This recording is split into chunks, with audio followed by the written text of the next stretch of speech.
Large underpants study. Well, no, large study about underpants. Regular size underpants.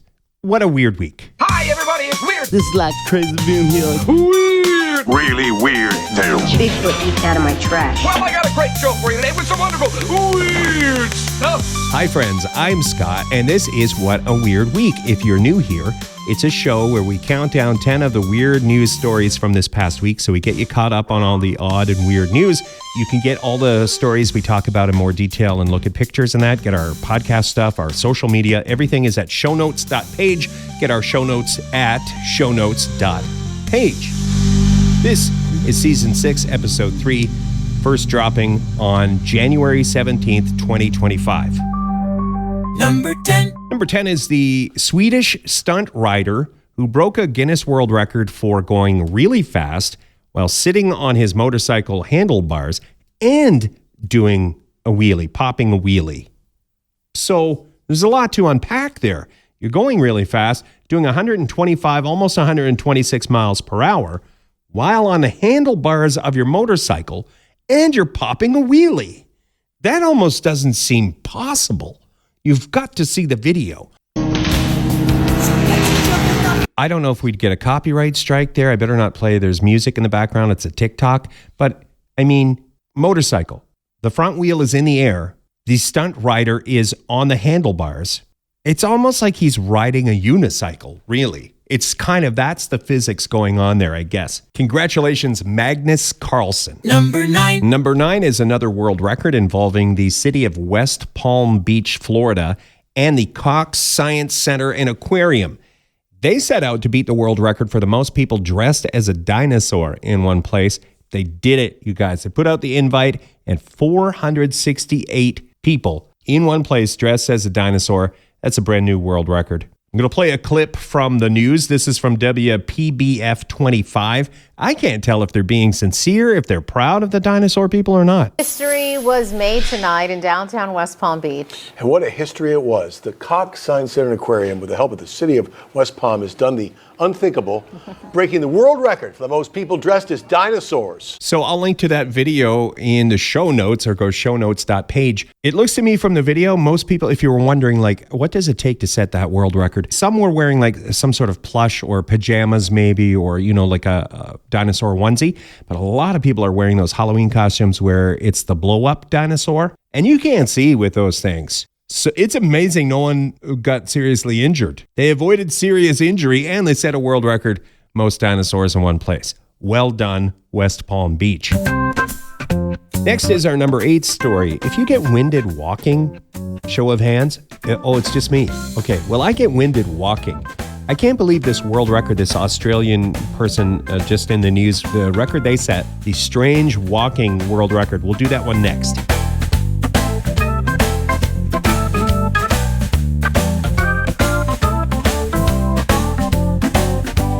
We catch you up on the weird news that happened this week. This is What a Weird Week. Number 8. Number 8 is the Australian freediver who walked for more than 370 feet underwater, the bottom of a swimming pool. That's a Guinness World Record, the longest underwater walk with one breath.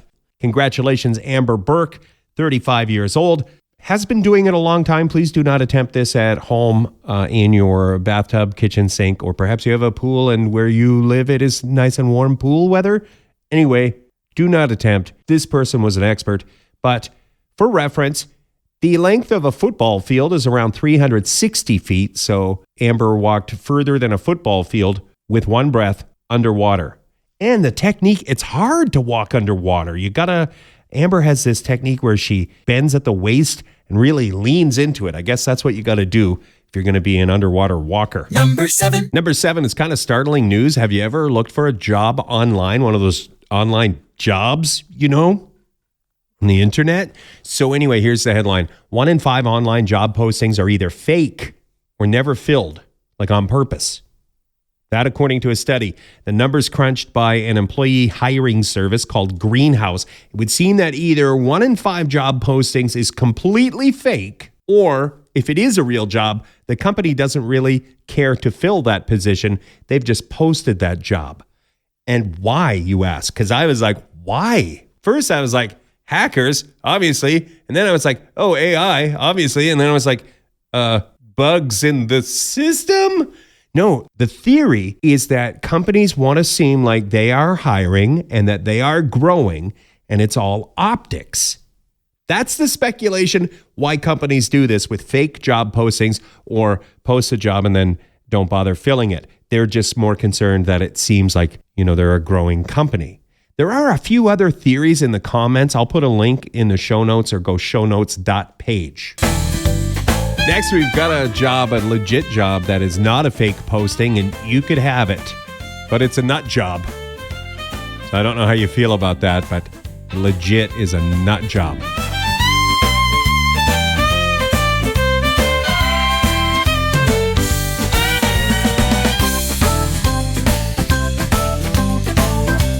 This is What a Weird Week.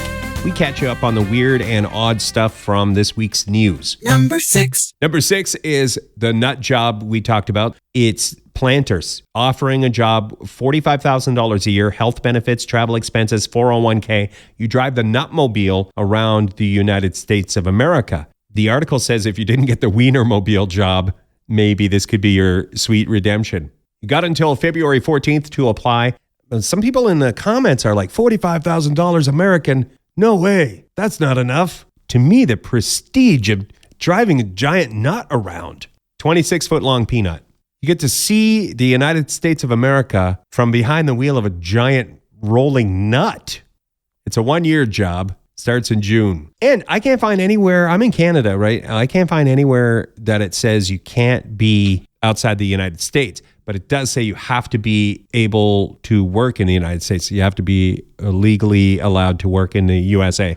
45 right now. I'm not sure if you're aware of the some of the friction going on between my country, Canada, and the United States of America. But right now, our dollar, like $45,000 United States dollars, I think that's like $1 million Canadian right now. So definitely interested. There are some other things there. You can read the whole, like if you want to apply or read more about the job, it is a bit of fine print. Like, I don't think you can have a nut allergy, things like that. Anyway, shownotes.page if you want to read the whole thing. Number 5. Number 5 is the wedding annulment that is making headlines because of the reason the judge ruled it wasn't a real wedding. The lady thought it was an Instagram stunt. So this Australian judge has annulled her marriage. She met a fellow, she's in her 20s, she met a fella in his 30s on an online dating deal, and they started to date. He invites her at some point, to a white party. Wear something white. She does. She gets there. She's the only one wearing white. So she's like, what gives? He's like, oh, you know what we're going to do? Have a fake wedding. It's going to be hilarious. It's going to be great for McGrams. This fellow has like 17,000 Instagram followers. So not enormous, but still. You would believe it, right? Let's do a stunt and blow up my Instagrams. I'm going to be a stunt-fluencer. I think that's the term, you guys, stunt-fluencer. Anyway, all of it, we could fall for this. Any one of us could get married and think it was a prank because people be pranking all the time. You never know what's real. So anyway, it turned out it was a real wedding, and the lady had to get it annulled. And the judge agreed it was all some sort of pretending to be a stunt, but a real wedding. And this lady was not in on it. And so, annulment. All right, next, number 4. It's going to be controversial if you own a Pooch. This is not maybe great Pooch news, but you might disagree with the study. We'll get into that next.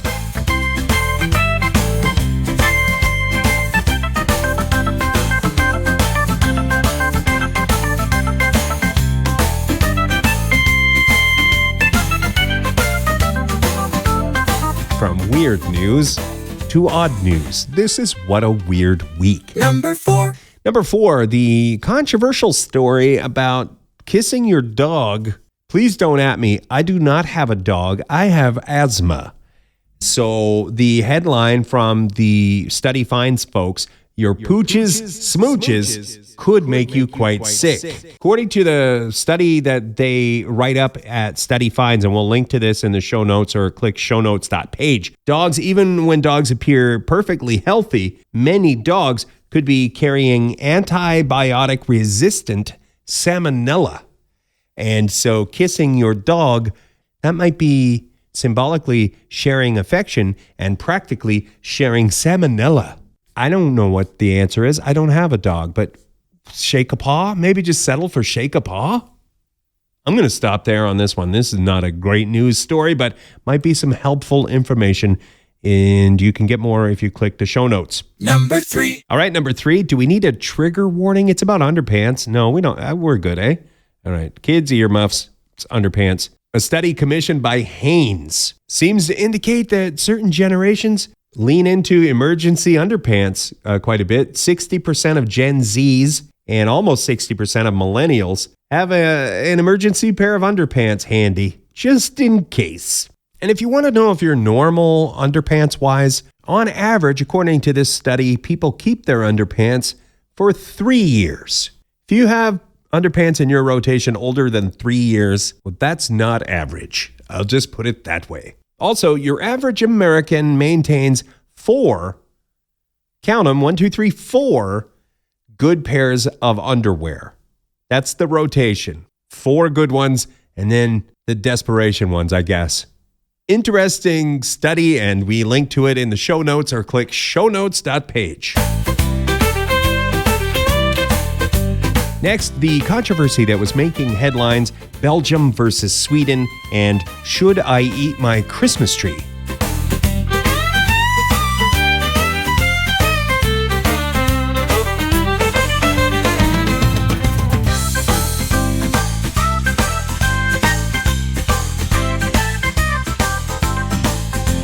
This is What a Weird Week. We catch you up on the weird news and the odd news that happened this week. Number 2. Number 2 is the Belgium versus Sweden should you eat your Christmas tree controversy.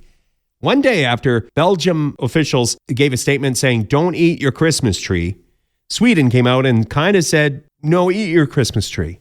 Now, when you unpack this a little bit more, the folks in Belgium were trying to warn people, don't use the needles. Sometimes people make different recipes using their Christmas tree needles. Well, commercially purchased Christmas trees are probably treated with stuff, pesticides or some sort of plant protection, right? So Belgium was getting at that. Don't, maybe you don't realize your tree might be sprayed with something. So then Sweden came out the next day and said, no, go ahead and eat your trees. Kind of. They agree with Belgium. Commercially purchased Christmas trees will probably be treated with something. Don't eat those.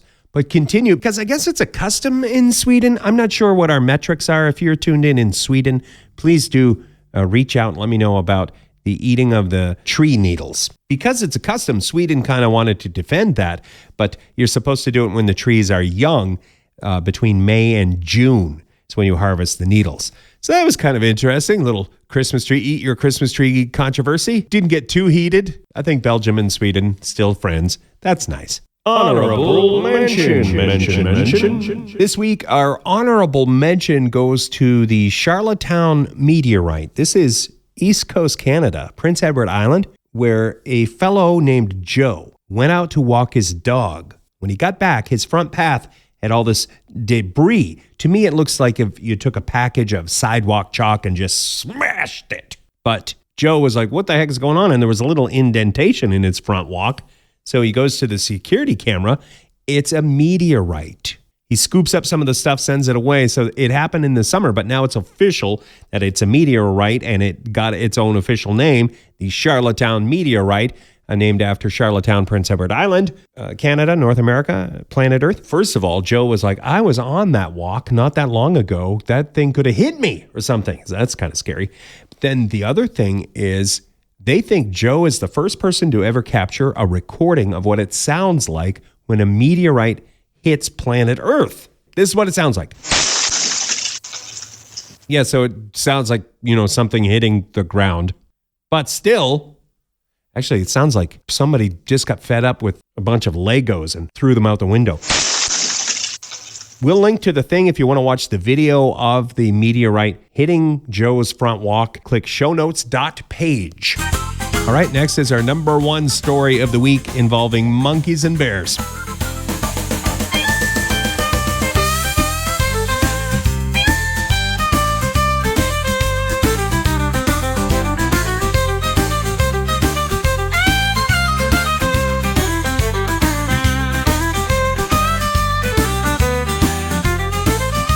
Catching you up on the weird news of the week, this is What a Weird Week. Number 1. Our number one story this week, the headline from New York Post is fed up farmers in India have started wearing bear costumes to protect crops from monkeys. It's a great headline. The photos that accompany the story also fantastic. We'll link to all this in the show notes.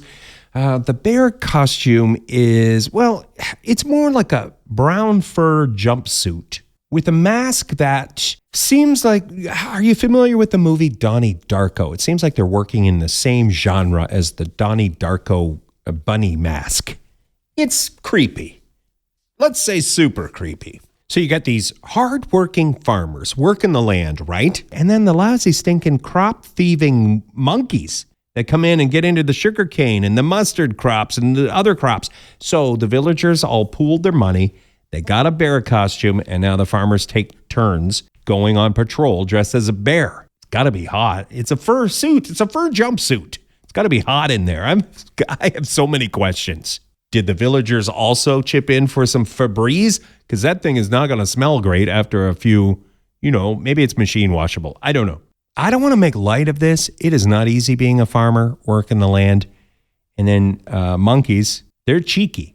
It's right in the popular phrase, cheeky monkey, But I feel like this could be, if we got a couple of those farmers in a room, along with Mr. Tim Burton, we could craft a pretty good Planet of the Apes movie. Bears fighting monkeys I feel like I would watch a movie where bears fight monkeys and maybe farmers are, I don't know. Anyway, let's work on that treatment. Let's report back here next week, same time, and we'll compare notes. So that's it. That's all she wrote for this week. Appreciate your listening. And you know what? I don't often say this. I forget to, but thanks a lot for clicking the reviews, the 5-star reviews and all that. I do appreciate that. And the comments. Thanks for leaving comments. If you want our show notes, you can go to shownotes.page. Shownotes.page. Thank you to Funhouse Radio. We are part of the weekend programming at Funhouse Radio. You can find them online or click the button on our show notes page. We'll catch you next weekend with more weird stuff on What a Weird Week. Monkeys and bears, monkeys and bears. Who's gonna win that fight? Monkeys and bears, monkeys and bears. They're gonna fight tonight. Monkeys versus bears, monkeys versus bears. The monkeys are quick and agile and cheeky, but the bears are killing machines. Killing machines with teeth and claws. Killing machines, so my money is on the bears. Break it down one time. Well, if you're Team Monkey, explain yourself. If you're Team Monkey, I don't understand. If you're Team Monkey, they're stealing the crops. Why do you like the monkeys so much? Break it down one more time.